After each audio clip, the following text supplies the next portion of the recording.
다 갔네요. 예, 어린이 주일인 것 같습니다. 오전까지는 몰랐는데 어린이 주일인 것 같습니다. 예, 너무 잘 했죠? 예. 많이 미약합니다. 많이 부족하고 더 많은 친구들이 함께하면 더 멋있고 더 하나님을 기쁘게 찬양할 수 있을 것 같은데 아직 연초다 보니까 조금 아이들이 많이 부족합니다. 많이 기도해 주시고 또 자녀나 손주 있으시면 1학년부터 6학년까지로 구성되어 있으니까요. 꼭 파이디온 찬양대 설 수 있도록 이끌어 주시길 바랍니다. 제가 교육부를 담당하고 있다 보니까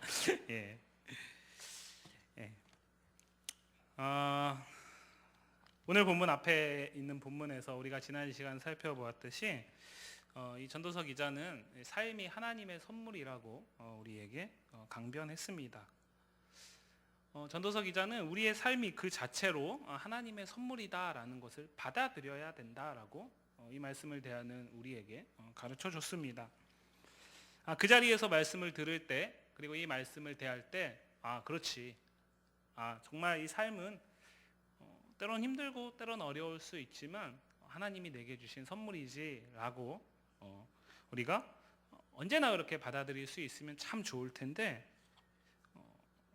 우리는 정작 우리의 삶의 순간순간 가운데 정말 이 삶이 하나님의 선물인가에 대해서 의구심을 갖고 머뭇댈 수밖에 없는 것이 또한 우리의 연약한 인생이 아닌가 싶습니다.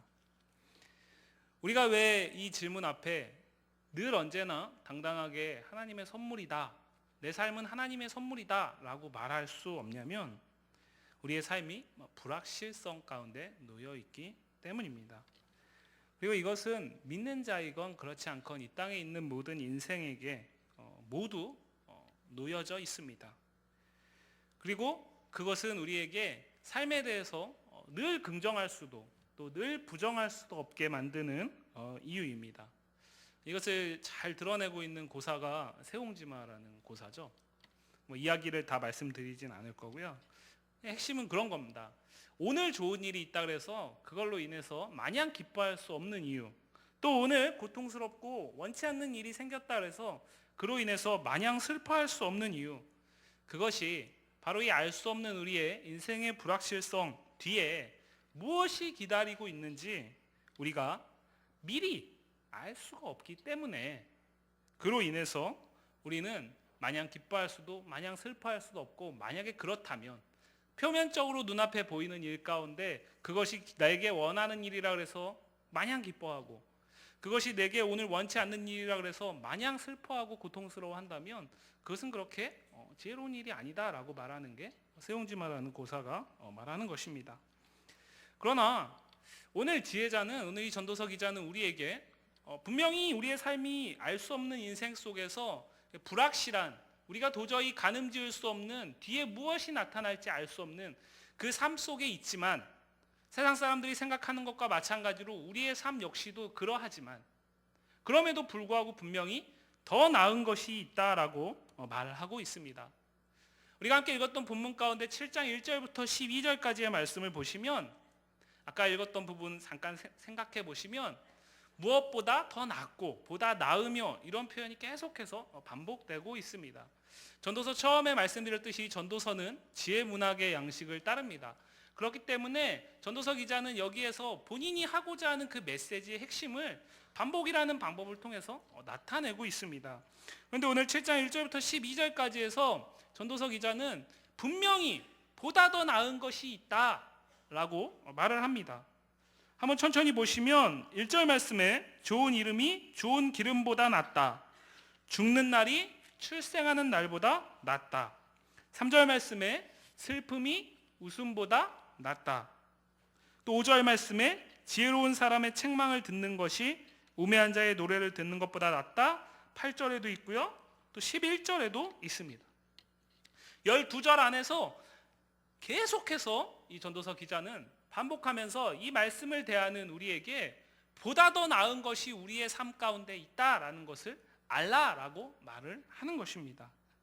그런데 지혜자가 더 낫다라고 말하는 것들을 보면 실상 이 세상 속에 살아가는 우리에게, 그리고 세상 속에 똑같이 불확실성이 놓여져 있는 그 삶을 살아가는 많은 사람들에게 그것이 정말 더 나은 것인가 라고 물었을 때 선뜻 그것이 정말 더 낫다라고 대답할 수 없는 것을 오늘 지혜자는 우리에게 더 낫다라고 말을 합니다. 가령 죽는 날이 출생하는 날보다 더 낫다, 이 말에 우리가 동의할 수 있겠습니까? 우리가 살아가는 세상을 보면 죽는 날은 모두에게 깊은 슬픔입니다. 그렇지만 출생하는 날은 모두에게 기쁨이 가득한 날입니다. 우리가 살아가는 세상의 이치에서 봤을 때 죽는 날이 출생하는 날보다 결코 낫다라고 할 수 없습니다. 또 초상집과 잔치집, 슬픔과 웃음, 책망받는 것과 노래하는 것, 이 모든 것이 우리가 생각하는 상식과는 다르게 지혜자는 우리의 상식 속에서, 이 세상의 이치 속에서는 결코 더 낫다라고, 아니 오히려 못하다라고, 가능하면 피해야 된다라고 말하는 그것이 더 낫다라고 오늘 본문에서 말을 하고 있습니다. 그렇다면 오늘 본문에서 우리가 주목해야 할 것은 왜 지혜자가 이렇게 세상의 그 상식을 넘어서서 도저히 납득할 수 없는 것을 제기할 뿐만 아니라 오히려 그 반대 것이 더 낫다라고 말하고 있느냐라는 거죠. 도대체 이 전도서 기자는 무엇을 보고, 해 아래에서 무엇을 보고 무엇을 깨달았기에 사람들이 생각하는 결코 낫다라고 할 수 없는 그것을 더 나은 것이다 라고 말하면서 알 수 없는 우리의 인생에 분명히 더 나은 것이 있다라고 오늘 우리에게 말을 하고 있을까? 이것을 생각해 봐야 된다라는 것입니다. 돌아보면 우리가 함께 보았던 전도서 1장부터 6장까지의 말씀은 일관되게 우리가 살아가는 세상에서 지금까지 우리가 더 나은 것이다라고 당연하게 생각하며 살아왔던 그것이 사실은 헛것이다, 사실은 해벨이다라고 끊임없이 말을 했습니다.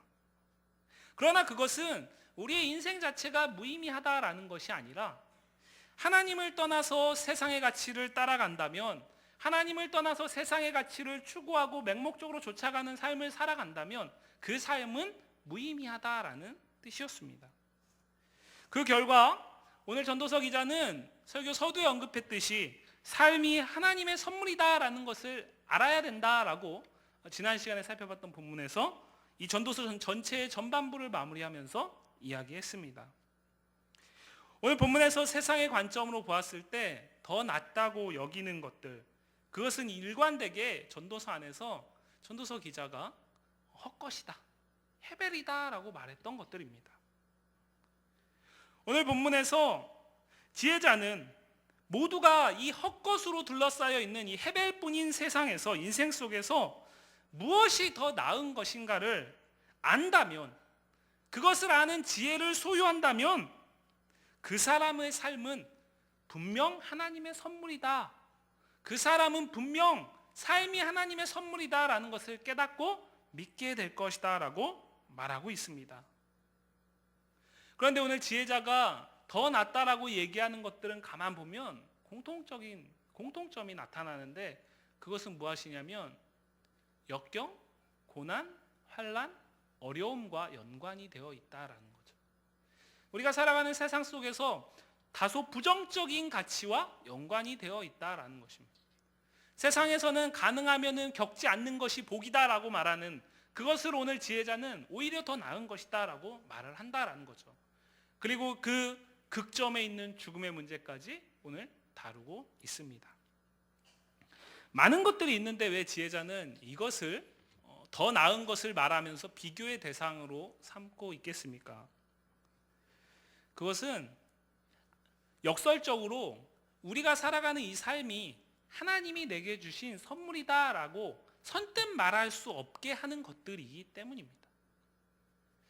돌이켜보시면, 우리의 삶을 돌아보면 우리의 삶에 형통한 날이 있을 때 그때 우리는 모든 것이 하나님의 것이고 하나님이 내게 주신 선물이다라고 담대하게 고백합니다. 그러나 그 삶에 어둠의 그림자가 찾아오고 나를 힘들게 하고 어렵게 하는 환난과 역경이 찾아올 때, 때로는 그것이 이해할 수 없는 것들로 내게 다가올 때, 그때에는 그날조차도 하나님의 선물이다라고 선뜻 고백하지 못하는 것이 우리의 연약함입니다. 지혜자는 오늘 그 연약함을 문제 삼는 것이 아닙니다. 그 연약함 가운데서 우리가 어떠한 지혜를 소유해야 하는지를 주목해야 한다라고 말하고 있는 것입니다. 그래서 가장 우리가 복이라고 여기지 못하는, 이거는 분명 화이고 이거는 분명 재앙일 것이다 라고 생각하는, 이것은 분명 벌이다 라고 생각하는 그것들과 연관을 시키고 있습니다. 그리고 이것은 오늘 본문을 대하는 우리뿐만 아니라 이 말을 하고 있는 지혜자 역시도 피할 수 없는 것임을 2절 말씀에서 모든 사람의 끝이 이와 같이 된다라는 말씀으로 말하고 있습니다. 모든 사람에게 정도의 차이이고 시기의 차이일 뿐 삶의 고난과 역경은 분명히 있습니다. 그리고 그 끝에는 정해진 죽음이 있습니다. 이것은 오늘 본문은 전도서 기자인 이 지혜자뿐만 아니라 세상에 있는 많은 사람들도 동의하는 사실입니다. 같은 상황 속에 우리는 놓여져 있습니다. 예수를 믿는 우리와 예수를 믿지 않는 세상에 속한 무리들이 같은 상황에 놓여져 있습니다. 세상은 이 상황에서 어떻게 대응하고 있었을까요? 역사적으로 세상은 이렇게 고난으로 채워져 결국에 죽음으로 끝나는 삶을 그 가운데서 더 나은 것을 추구해 가기 위해서 크게 두 가지 정도로 대응을 했습니다. 하나는 스스로 그것을 피하려고 끊임없이 노력을 했습니다. 환난을 겪지 않고 고난을 겪지 않고, 그래서 그 끝에 죽음조차도 피하기 위해서 끊임없이 노력을 했다라는 거죠. 우리가 잘 아는 진시황이, 한때 천하로 호령하던 그 진시황이, 정말 이 세상에서 아무것도 아쉬울 것 없는 그 사람이 마지막까지 피하려고 했던 것이 죽음이잖아요. 그 죽음을 피하기 위해서 자신의 권력과 자신의 모든 것들을 동원해서 불로장생할 수 있는 길을 찾았습니다. 그러나 그 역시 그 죽음을 피할 수 없었습니다. 또 한 가지는 무엇이냐면, 그렇게 피할 수 없다면 그냥 받아들이는 자세를 갖는 게 더 낫다라는 거죠. 어차피 피할 수 없다면 고난이라면 고난 그 자체를 받아들이고, 어차피 피할 수 없다면 즐거움이라면 그 즐거움 자체를 그냥 즐거움으로 여기라는 거죠. 고난과 역경, 환난, 그리고 형통한 날이 상존하는 우리의 삶 속에서 그것 하나하나를 가지고 일희일비하면 우리의 마음이 요동치고, 그로 인해서 우리는 내 마음의 평정심을 누릴 수 없기 때문에, 그래서 삶을 복이라고 여길 수 없기 때문에, 더 낫다라고 여길 수 없기 때문에 그 평정심을 지켜내기 위해서 그냥 액면 그대로 받아들이는 삶, 순응하는 삶을 살라고 말하는 것입니다. 이러한 경향은 특히 불교에서 많이 드러납니다. 우리가 한국 사회 안에서 엄청난 가르침처럼 회자되었던 그 성철이라는 스님의 말을 잘 기억하시죠? 산은 산이고 물은 물이다. 근데 그 말을 잘 보면 그 말은 무슨 뜻이냐면, 산은 산이고 물은 물이다, 그런 것처럼 삶 속에서 만나는 어떤 것이 내 마음을, 내 삶을 전혀 영향받지 않는, 마치 세상과 동떨어져 있는 타자와 같은 삶을 살 때에, 그때에 불교에서 말하는 성부를 이룰 수 있다라는, 그때에 더 나은 삶을 살아갈 수 있다라는 것입니다. 그런데 그것은 절대로 우리가 받아들일 수 없는 삶입니다. 왜냐하면 그것은 필연적으로 세상을 떠나는 것이기 때문이죠. 세상과 거리를 두고 있는 삶이기 때문입니다. 그러나 오늘 지혜자는 우리에게 고난의 삶 자체가 그것이 우리가 피해야 될 것이다 라고 말하고 있지 않다라는 거죠. 그러나 세상은 그것을 알지 못하기 때문에 그 자체를 순응하는 것처럼 보이지만 사실은 피하는 길을 택했다라는 것입니다. 이와 정반대에는 무슨 목소리가 있냐면, 오늘 하루의 삶을 최선을 다해서 누리라는 거죠. 즐기라는 겁니다. 네가 오늘 하고 싶은 것이 있다면 그것을 하면서 네 안에서 스스로 행복한 삶을 살아가라는 거죠. 내일을 위해서 참고 누르고 어떤 도덕과 어떤 법 때문에 어떤 윤리 때문에 억눌리지 말고 네 마음의 소원대로 살아가라는 거죠. 그렇게 내일이 없는 것처럼 오늘 하루를 최선을 다해서 쾌락 가운데 살아가라는 것입니다. 언제 고통이 찾아올지 모르고 언제 환난이 찾아올지 모르고 언제 죽음이 찾아올지 모르는 그 불확실한 인생 가운데 그것을 피할 수 없다면 그것이 찾아오기 이전에 오늘의 날을 이 날이 마지막인 것처럼 살라는 거죠. 세상은 그렇게 두 가지 정도의 방법으로 이 인생의 불확실성에 대해서 나름대로 대처하고 더 나은 인생을 살기 위해서 이렇게 해야 된다라고 말했습니다. 그러나 오늘 전도서 기자가 말하는 그 지혜는 이 세상에서 말하는 것과는 근본적으로 다른 것입니다. 그래서 세상에서의 지혜로는 도저히 이해할 수가 없습니다. 그래서 우리는 세상에서의 그 가르침과 세상에서의 그 방법이 아니라 하나님의 말씀 속에서 동일하게 우리에게 주어져 있는 이 알 수 없는 인생을 살아가는 우리가 어떠한 삶의 자세를 견지할 때에 우리가 더 나은 것을 추구해 나갈 수 있는지를 성경을 통해서 발견해야 합니다. 지혜자는 그것을 깨닫는 것이 우리가 소유해야 할 지혜다라고 말을 하고 있는 것입니다. 다시 본문으로 돌아가 보면 오늘 본문 6장 10절부터 7장 14절까지는 구조적으로 세 개의 부분으로 나눌 수 있습니다. 우리가 먼저 읽었던 7장 1절부터 12절까지는 분명히 더 나은 것이 있다라는 거죠. 그런데 그 앞에 6장 10절부터 12절까지에서는 무엇을 말하고 있냐면 6장 10절부터 12절까지에서는 이 땅에서의 인생의 모든 삶이 헛된 생명의 날인데 그게 인간에게 도대체 무슨 유익이 있겠는가라고 먼저 이야기를 합니다. 한 치 앞도 내다볼 수 없는 우리의 연약함 때문에 우리가 살아가면서 어떤 것을 추구하고 우리가 살아가면서 스스로 행복을 찾아가려는 그 모든 노력과 수고와 애씀 전반부에서 계속해서 얘기했던 그것을 오늘 전도서 기자는 헛것이다 라고 말을 합니다.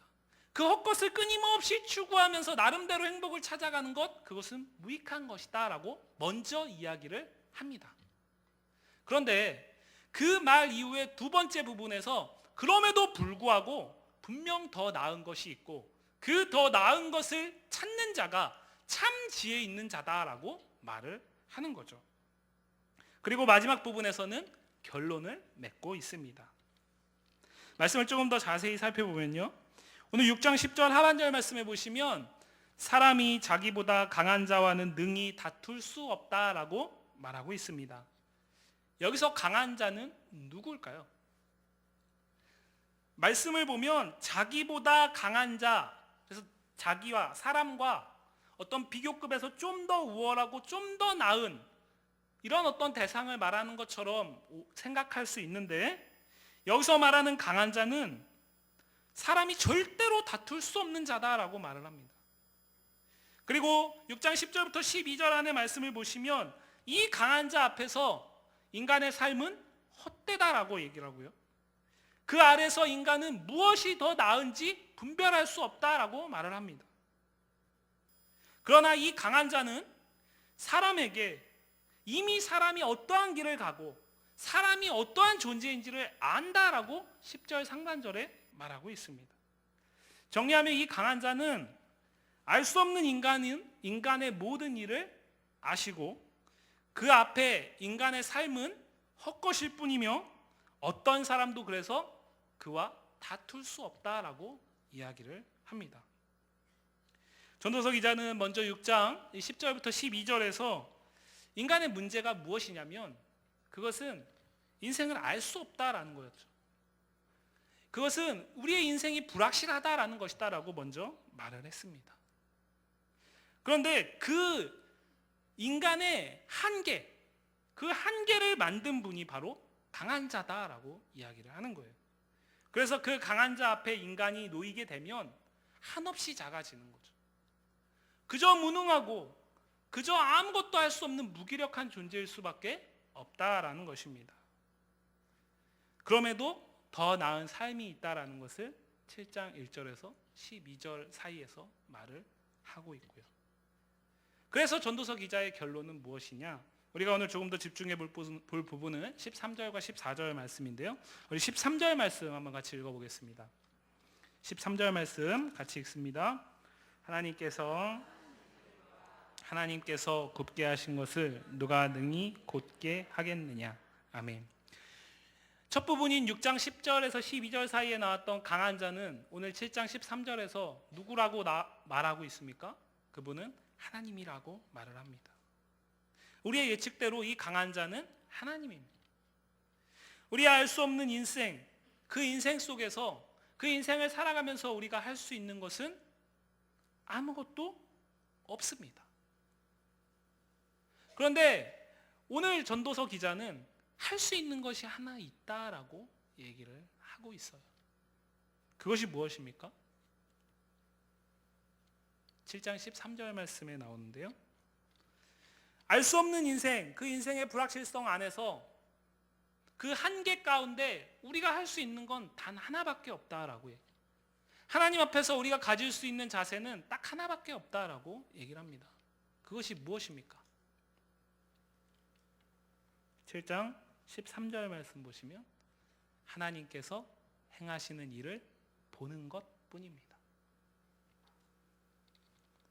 하나님께서 행하시는 일을 그저 볼 수밖에 없다라는 거죠. 왜 그렇습니까? 하나님께서 굽게 하셨다면 그것을 곧게 펼 이가 아무도 없기 때문입니다. 6장 10절 이하에서는 그것을 강한 자와 능히 다툴 자가 아무도 없다라고 표현을 했습니다. 알 수 없는 인생을 살아가는 우리에게 우리가 그 가운데서 더 나은 삶을 살려면, 그 가운데서 더 나은 것이 무엇인지를 분별하는 지혜를 소유한다면 그것은 무엇으로 가능하냐면 내 인생 가운데 오늘도 행하시는 하나님을 보는 것밖에 없다라는 거죠. 이 세상을 살아가는 포스트 모더니즘 사회를 살아가는 이 시대의 많은 사람들은 도저히 용납할 수 없는 말입니다. 하나님이 우리를 만드셨으면 만드셨지, 어떻게 우리가 그 가운데서 아무것도 할 수 없고 그냥 하나님의 처분만 기다리고 있으면 그게 무슨 사랑이야? 그게 무슨 인격적인 교제야? 그게 무슨 복된 삶이야? 내가 아무리 발버둥 쳐도 할 수 있는 게 아무것도 없는데, 형통하다면 형통한 날에도 내가 할 수 있는 건 없고, 고난 가운데 처해 있다면 그 가운데서도 내가 할 수 있는 건 아무것도 없는데 이게 무슨 복이라고 말을 할 수 있을까? 세상은 절대로 받아들일 수 없는 걸 오늘 전도서 기자는 바로 그것을 아는 것이 더 나은 삶을 살아가는 유일한 방법이다라고 이야기를 하는 것입니다. 그렇다면 하나님의 행하심을 본다라는 것은 무엇을 말하겠습니까? 14절 말씀 같이 한번 읽어보도록 하겠습니다. 형통한 날에는 기뻐하고 공고한 날에는 되돌아보아라. 이 두 가지를 하나님이 병행하게 하사 사람이 그의 장래일을 능히 헤아려 알지 못하게 하셨느니라. 아멘. 오늘 전도서 기자는 우리의 알 수 없는 인생을 두 날로 구분짓고 있습니다. 한 날은 어떤 날입니까?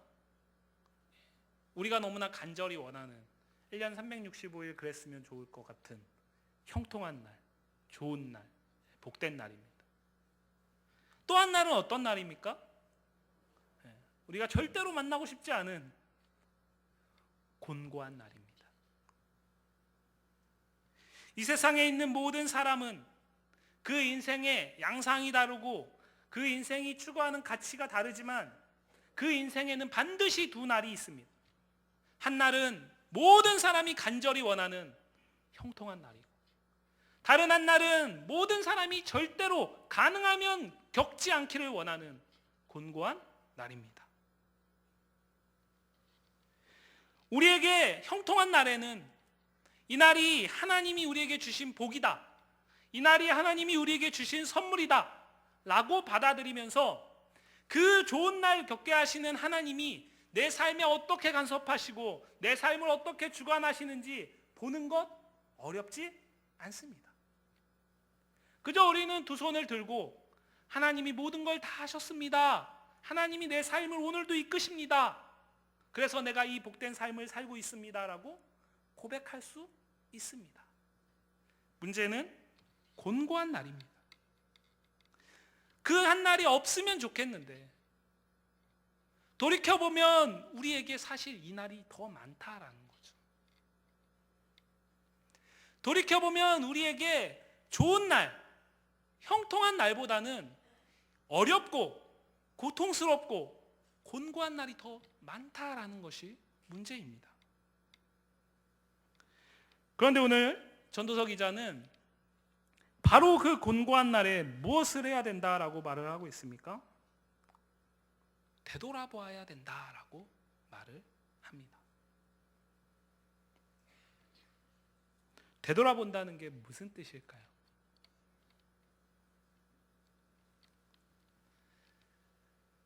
우리가 삶을 살아가면서 어떤 문제에 봉착하게 되면 그 문제가 무엇으로 인해서 내게 찾아왔는지 내 삶의 지난 판단의 순간과 결정 하나하나를 다시 되짚어 보면서 복기하고 그래서 문제를 내가 스스로 찾아내고 다시는 그 어려움을 겪지 않는 것, 그것을 말할까요?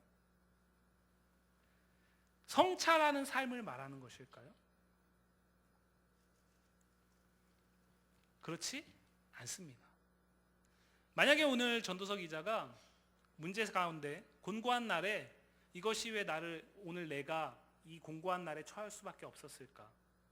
내 지난 삶을 돌아보면서 그것 때문이었구나. 내가 그것을 피해야지. 내가 그것을 잘못했구나. 다시는 그렇게 하지 말아야지. 이렇게 얘기를 한다면 그것은 앞에서 6장 10절에서 12절에서 말했던 무엇과 같은 것이냐면 결코 다툴 수 없는 강한 자와 다투는 것과 같다라고 이야기하고 있습니다. 우리는 흔히 하나님과 다툰다라는 것, 그것을 하나님이 내게 어떤 것을 말씀하셨는데 내가 그 말씀을 따르지 않고 그것을 거역하는 것만으로 생각을 합니다. 불순종하는 삶을 하나님과 다투는 것이다라고 생각을 합니다. 그런데 오늘 전도서 기자는 그것을 확장시키고 있어요. 불순종하는 삶을 넘어서서 이 삶이 마치 내 것인 것처럼 여기고 이 삶에 어려움이 찾아왔을 때 그것을 스스로 해결하려고 애쓰고 수고하고 노력함으로써 다시는 내게 그날이 없을 것이다 라고 생각하는 그 인간의 모습, 그것이 하나님과 다투는 것이다 라고 이야기를 하고 있는 겁니다. 우리가 살아가는 세상은 어떻습니까? 어떠한 문제를 겪었을 때 그 문제는 피할 수 없고 그 문제는 이미 우리 앞에 닥친 거잖아요. 그 가운데서 지혜자는 어떻다라고 말합니까? 다시는 그 문제를 만나지 않도록, 다시는 그 고난에 처하지 않도록 삶을 복귀함으로써, 내 선택을 복귀함으로써 그 문제를 다시는 겪지 않는 것, 똑같은 일을 반복하지 않는 것, 그것이 지혜 있는 삶이다라고 이야기를 하잖아요. 그런데 오늘 전도서 기자는 그게 아니다라는 거죠. 오히려 그것은 강하신 하나님과 싸우는 것과 같다라고 말을 하는 것입니다. 전도서 기자는 오늘 이것을 말하지 않습니다. 하지만 강하신 하나님과 우리가 싸운다면 누가 이기실까요? 누가 이기실까요? 하나님이 이기시겠죠. 강하신 하나님과 싸우는 삶은 헛것입니다. 내가 공고한 날에 내 삶을 돌아보고 그 가운데서 다시는 그 문제를 만나지 않고 다시는 똑같은 실수를 반복하지 않으려고 애쓰고 수고하는 삶, 그렇지 않은 것보다는 나을지 모르겠지만 하나님의 관점에서 봤을 때는 그것은 하나님을 신뢰하지 않는 모습이다라는 거죠. 하나님과 다투는 지극히 어리석은 모습이다라는 것입니다. 그것은 하나님의 행하시는 것을 보는 것이 아니다라는 거죠. 그렇다면 오늘 곤고한 날에 전도서 기자가 되돌아보라 라고 말하는 것은 무엇을 말하는 것일까요? 그 문제의 원인과 그 고난의 원인과 그 고난의 과정이 아니라면 도대체 우리가 되돌아보아야 할 것은 무엇일까요? 근본적인 한계를 설정하신 강하신 하나님을 숙고해야 한다라는 것입니다. 하나님 앞에 나는 무능하고 그 하나님이 굽게 하셨다면 내가 아무리 발버둥치고 아무리 수고하고 아무리 애쓰고 아무리 노력해도 그 모든 것이 헛것이기 때문에 하나님이 펴지 아니하시면 그 굽은 길을 걸어갈 수밖에 없는 것을 인정하면서 그 하나님께 나를 맡기는 것밖에 할 수 없다라는 거죠. 왜 오늘 전도서 기자는 이것을 말할까요? 우리는 우리의 인생을 살아가면서 우리의 삶이 하나님의 것이다 라고 말하지만 많은 순간, 대부분의 순간에 우리는 보이지 않는 하나님과 동행하는 삶을 살지 못하잖아요. 표면적으로 보면 모든 것을 내가 선택합니다. 표면적으로 보면 모든 것을 내가 생각하는 대로 살아가요. 그런데 오늘 전도서 기자는 그렇게 살아가면서 곤고한 나를 만났을 때 그때야 비로소 내 삶이 하나님의 손에 달려있다는 것을 깨달을 수 있다라고 말을 하는 겁니다. 그렇다면 이 곤고한 날은 우리가 생각하는 형통한 날보다 오히려 더 하나님의 선물인 것이죠. 하나님이 우리에게 주실 수 있는 최고의 선물이 무엇일까요? 하나님이 우리에게 주실 수 있는 최고의 선물은 하나님이 우리와 함께 하시는 것입니다. 하나님이 우리와 동행하시는 것. 오늘 전도서 기자는 알 수 없는 인생을 살아가는 우리에게 더 나은 삶을 살 수 있는 지혜가 있는데 그것은 무엇이냐면 그 인생에 알 수 없는 그 뒤를 스스로 생각하려고 하는 것이 아니라 과거를 복귀하는 것이 아니라 오늘 주어진 그 삶 가운데 하나님의 행하시는 것을 보는 것이다라는 거죠. 그래서 그 삶이 곧 형통한 가운데 있다면 당연히 이날 하나님이 내게 주신 것이다 라고 고백할 수 있어야 하고, 혹 그 삶이 내가 원치 않는 곤고한 날 가운데 처해 있다면 그 가운데서 주저앉는 것이 아니라, 그렇지, 나는 하나님 앞에서는 아무것도 할 수 없는 자이지, 하나님이 내 나를 굽게 하셔서 오늘 나를 곤고케 하신다면 이 곤고함으로부터 건지실 분도 하나님밖에 없지, 그 앞에 끊임없이 나를 낮추고 내 스스로의 연약함을 고백하면서 온전히 하나님의 손에 붙들리는 것, 그것을 말하는 것입니다. 우리의 인생의 연수는 길어야 80, 90, 요즘에 좀 의학이 발달돼서 100세 정도 되잖아요. 사람이 그 알 수 없는 인생을 아둥바둥 다 살아가요. 그 가운데서 나름대로 행복을 추구하면서 살아갑니다. 그런데 오늘 전도서 기자는 그렇게 끊임없이 행복을 추구하는 삶 속에서 하나님을 되돌아봄이 없다면, 하나님의 행하심과 상관없이 살아간다면 그것은 해벨이다라고 얘기를 하는 거예요. 전도서의 전반부는 우리에게 우리의 수고, 우리의 노력, 우리의 일, 그것이 헛것이다라고 말을 했어요. 그런데 오늘 후반부에 오면서 전도서 기자는 무엇을 말하고 있냐면, 사실은 그 사안이 아니라 너의 존재 자체가 헛것이다라고 말을 하는 거예요. 그 해벨일 수밖에 없는 우리의 삶을 가치 있고 의미 있는 삶으로 바꾸어 가시는 분이 누구십니까? 하나님이시다라는 거죠. 그렇기 때문에 우리가 할 수 있는 건 하나님의 행하시는 일을 보는 것밖에 없다라는 거예요.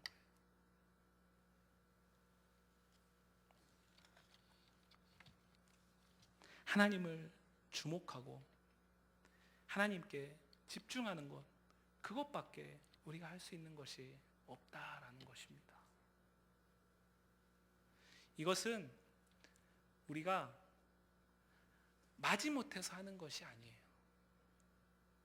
우리가 하나님께, 우리의 모든 삶이 하나님께 달려있고 하나님의 주권에 달려있고 하나님의 손에 달려있다라는 고백을 가지고 우리의 삶 가운데 역사하시는 하나님을 볼 때에 역설적으로 우리는 우리의 삶을 형통한 삶으로, 가장 복된 삶으로 이끌어 가시는 하나님을 만나게 돼요. 그리고 그 하나님을 견고히 붙들게 됩니다. 우리에게 하나님이 왜 곤고한 날을 허락하실까요? 하나님의 선물이라는데 왜 우리에게는 곤고함이 있을까요? 전도서 기자는 그것은 그 곤고함 가운데 이 세상 속에서 나름대로 성취와 나름대로 성공과 나름대로 행복의 삶을 추구하면서 기고만장하게 살아가는 우리로 하여금 하나님 앞에 아무것도 아닌 것이다 라는 것을 깨닫게 하는 자리이기 때문에 그날이 우리에게 필요한 것이다 라고 말을 하는 겁니다. 세상과는 다르죠. 세상은 형통함을 더하고 가능하면 형통한 날을 늘려야 된다라고 얘기를 하잖아요. 그렇지만 오늘 하나님은 무엇이라고 말합니까? 형통한 날에는 형통함을 누리고 공고한 날에는 그날을 허락하신 하나님을 보라는 거죠. 그러면 그 뒤에 우리에게 약속된 영원한 복된 날이 우리를 기다리고 있음을 우리는 보게 될 것입니다.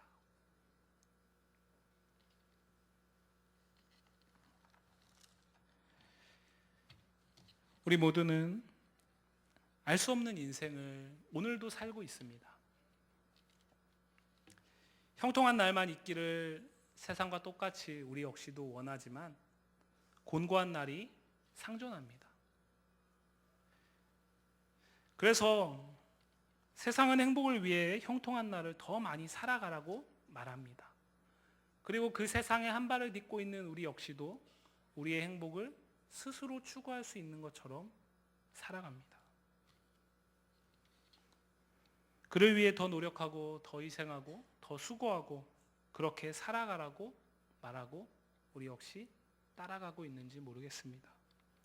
그러나 오늘 전도서 기자는 바로 그것이 헛것이다 라는 것을 알고 그 삶 속에서 강한 자이신 하나님을 인정하는 것, 그분과 다투는 것이 아니라 그 하나님을 인정하는 것, 그 하나님 앞에 내가 아무것도 아닌 존재임을 인정하는 것, 그것이 참된 지혜다라고 말하고 있습니다. 참된 지혜자는 삶의 주관자가 하나님이심을 전적으로 인정합니다. 그래서 형통한 날에는 형통함을 주신 하나님을 생각하면서 그 하나님의 행하시는 일을 보면서 마음껏 기뻐합니다. 그러나 곤고한 날일지라도 참된 지혜자는 그 곤고함 속에서 다시 그날을 형통한 날로 바꾸어 가실 하나님을 주목합니다. 그리고 그 곤고함 가운데 아무것도 할 수 없는 나의 연약함을 하나님 앞에 내어놓습니다. 그리고 하나님께 돌아갑니다. 사랑하는 성도 여러분, 이 지혜를 깨닫고 소유하시기를 원합니다. 이 지혜를 깨닫고 소유한다 하여서 우리의 인생의 그 불확실성이 제거되지 않습니다.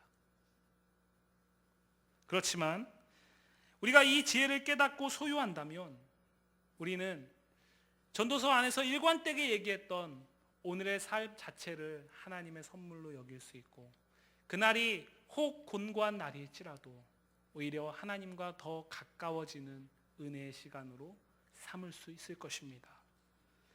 그래서 하나님이 우리를 통해 이루길 원하시는 그 하나님의 뜻을 우리의 모든 삶의 순간 가운데 나타낼 수 있을 것입니다. 그러한 은혜가 우리에게 그리고 우리가 섬기는 우리 김포제일교회 공동체 안에 있기를 주님의 이름으로 간절히 축복합니다. 우리 시간 함께 기도하겠습니다. 하나님, 우리의 삶에